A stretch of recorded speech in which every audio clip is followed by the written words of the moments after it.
আজকে রেসিপিটা একদম মিস করো না কিন্তু। ভীষণ হেলদি আর টেস্টি একটা রেসিপি।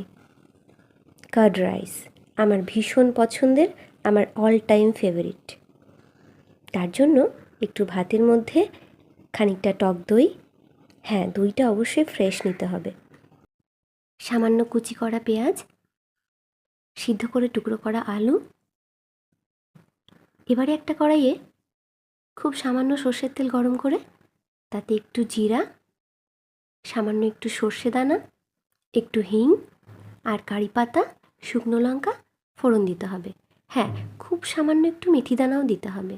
মেথি দানার ফ্লেভার কিন্তু এই কার্ড রাইসে খুব সুন্দর লাগে। তবে মেথিটা ফোড়ন দেওয়ার পরে তুলে ফেলে দিলে ভালো হয়, নাহলে খাওয়ার সময় তিতো লাগতে পারে। ব্যাস সব একসঙ্গে মিশিয়ে নিলেই একদম তৈরি। খুব সামান্য পিঙ্ক সল্টও দিতে হবে।